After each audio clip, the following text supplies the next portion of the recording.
नमस्कार फ्रेंड, मैं हूं गणपत सेजू और आप सभी का स्वागत करता हूं आप ही के अपने channel GK with GS sir के अंदर।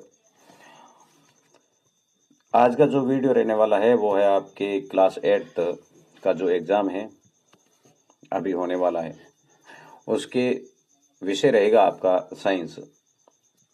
ठीक है ना, उनसे संबंधित वीडियो रहेगा।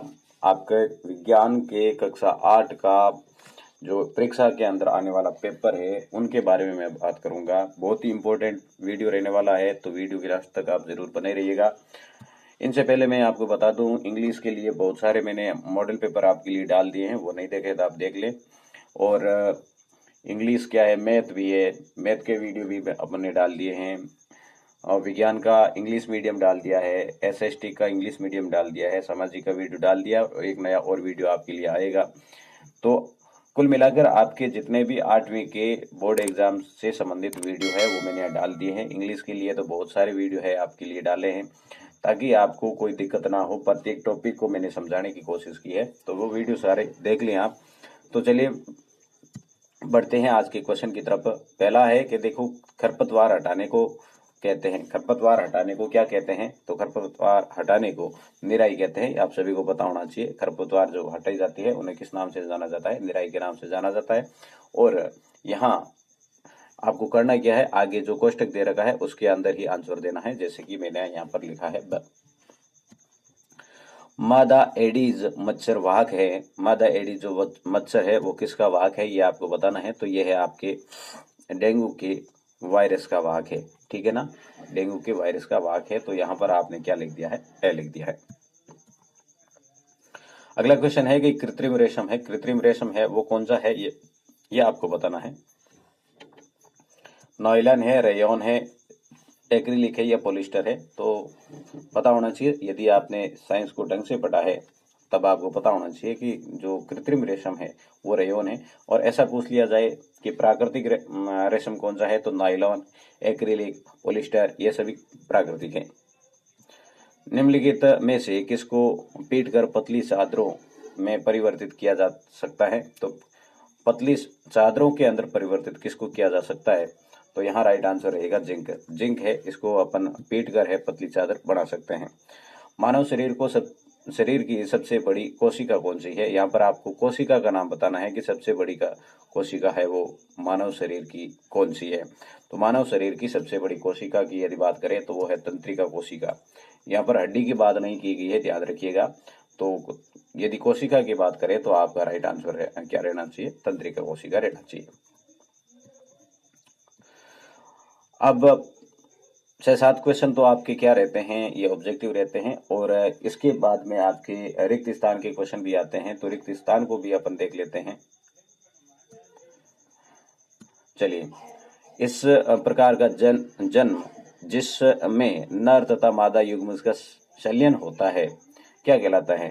तो वो क्या कहलाता है आपको पता होना चाहिए। वो कहलाता है लैंगिक जनन, है ना। तो आपको यहाँ पर लिखना है लैंगिक जनन, लैंगिक जनन।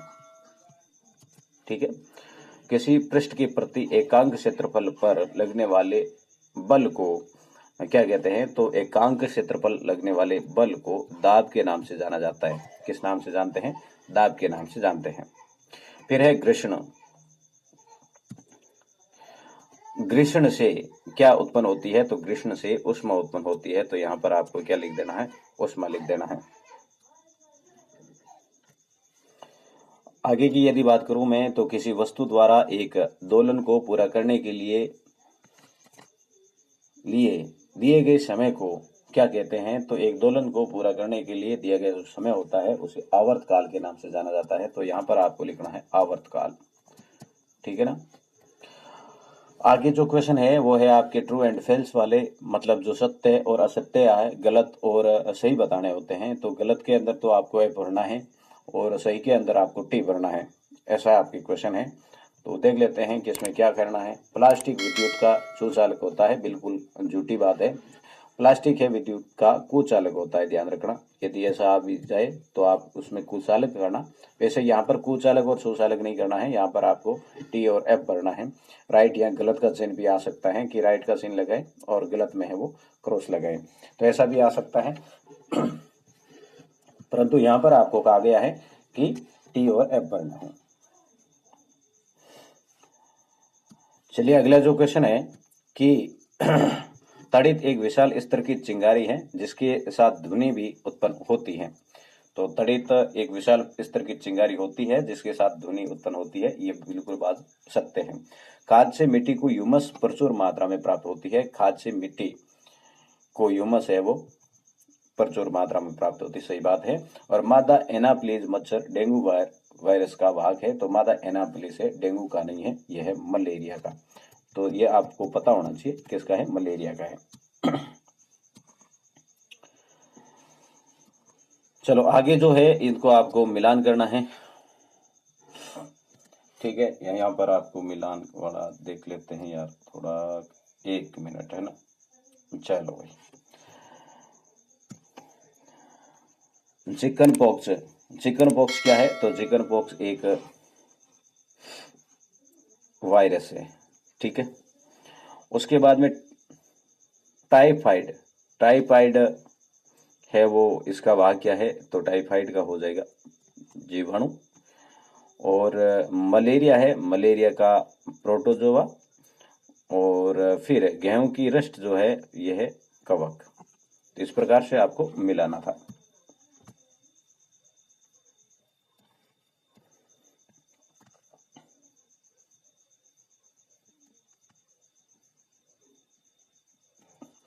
ओके, आगे चलते हैं।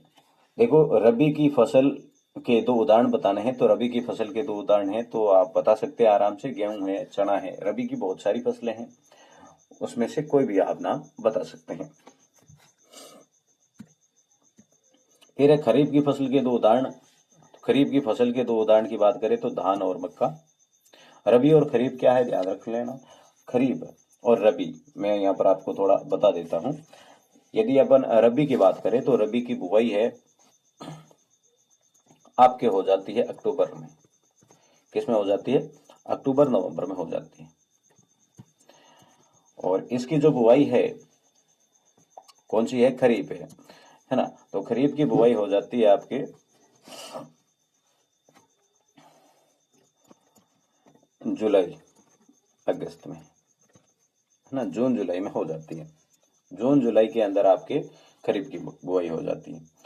अब इसका ये ध्यान रखना, खरीफ है ना, खरीफ को कहते हैं अपने सियालू के नाम से जानते हैं, ये ध्यान रखना, आप कंफ्यूज मत हो जाना। और रबी है, रबी को कहते हैं उनाड़ू, ये ध्यान रखना आप। क्या हो गया यार?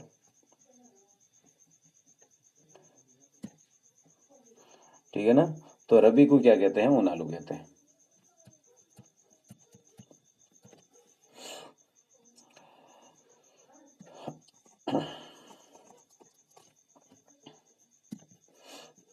अगला जो क्वेश्चन है कि रेयन क्या है, इसके उपयोग का पर प्रकाश डालिए। तो रेयन क्या है और इसका उपयोग क्या है, ये भी देख लेते हैं अपन।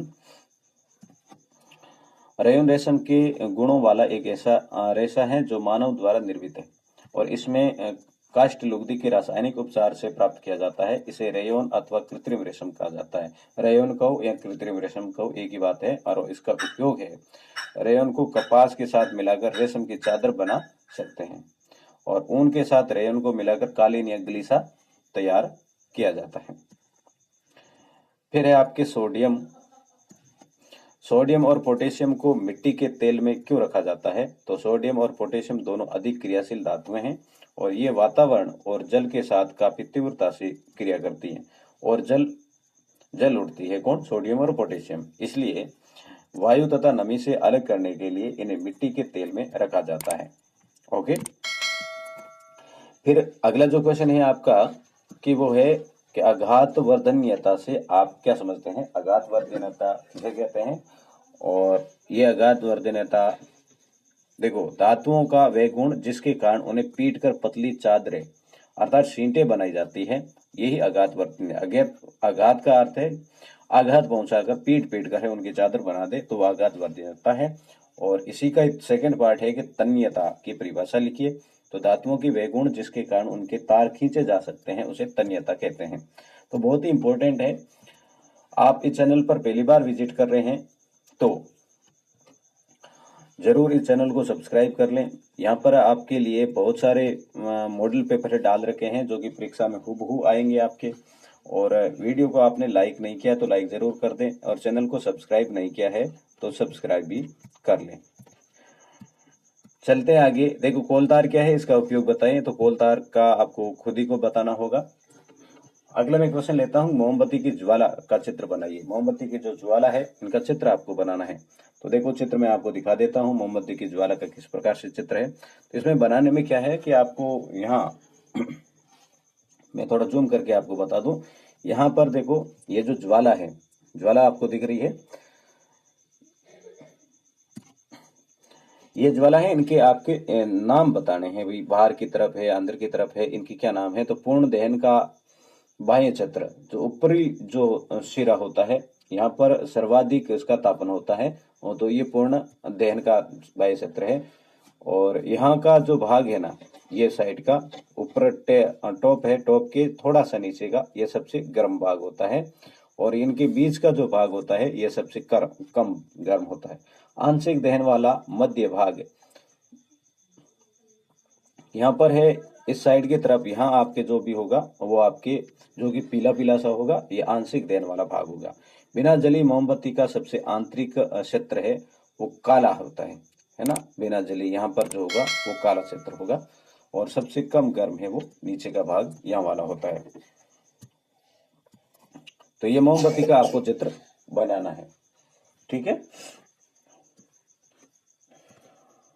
अब देखते हैं अगले क्वेश्चन। देखो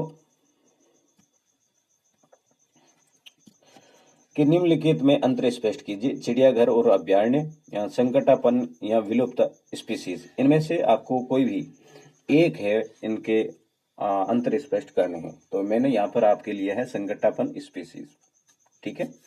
तो संकटापन स्पीसीज वे जंतु जिनकी संख्या वे एक निर्धारित स्तर से कम होती जा रही है तथा विलुप्त हो सकते हैं, है ना। जो संख्या होनी चाहिए वो नहीं है और विलुप्त की कगार पर है, जैसे सफेद चीता, शेर, हाथी आदि। और विलुप्त स्पीसीज कौन से होंगे? स्पीसीज का अर्थ है मतलब जीव जंतु, प्रजाति, वे जंतु जो पृथ्वी से विलुप्त हो चुके हैं, जैसे डायनासोर, तो वो क्या होगा? विलुप्त होगा। और जबकि संकटापन है, विलुप्त होने की कगार पर है, वो संकटापन माने जाते हैं। अब पादप कोशिका एवं जंतु कोशिका को कोई रेखा चित्र बनाकर उनके 3 अंतर लिखिए। तो पादप कोशिका और जंतु कोशिका देख लेते हैं अपन, ये आपका रेखा चित्र है, ठीक है। यहाँ है आपकी कोशिका भित्ति, ये जो आपको पहले तो आपको इनको चित्र बनाना होगा। क्या आ गया रे?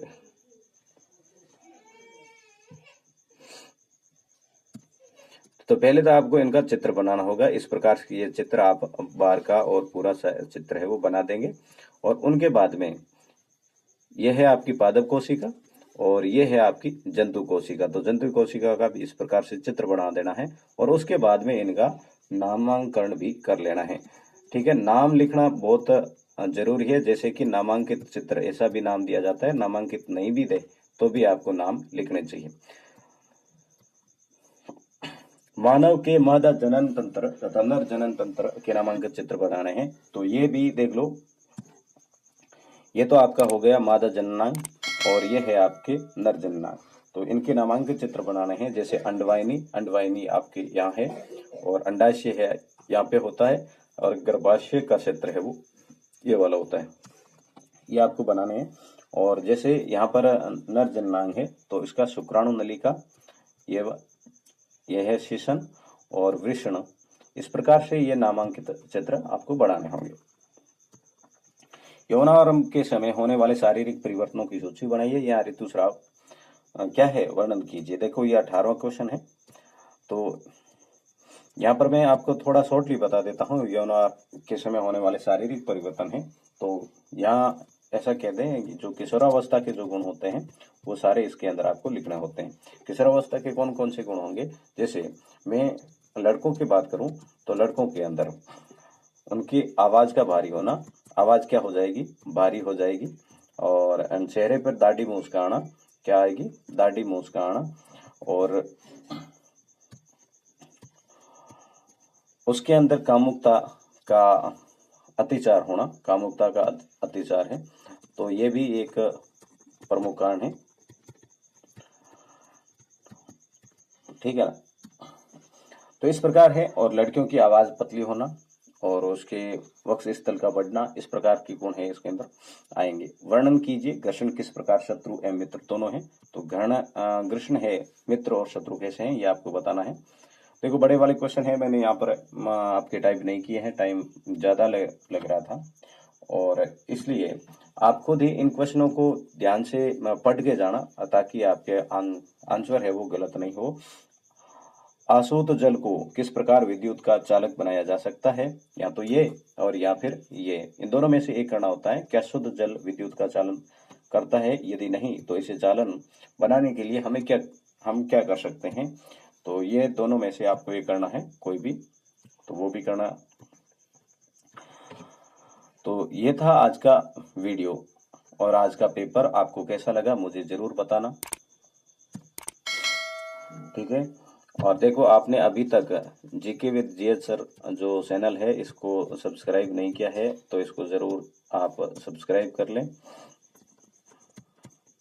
और चैनल को, ये जो वीडियो आप देख रहे हैं इसको लाइक नहीं किया तो लाइक जरूर करें, और अपने सभी जो दोस्त हैं इनके साथ में इस वीडियो को और यार शेयर जरूर करें।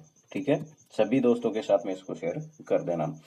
अगला वीडियो भी आपके लिए आएगा, बाकी वाले वीडियो आपने नहीं देखे हैं तो उसको जरूर देख लें। मिलूंगा नेक्स्ट वीडियो में, तब तक के लिए जय हिंद, वंदे मातरम।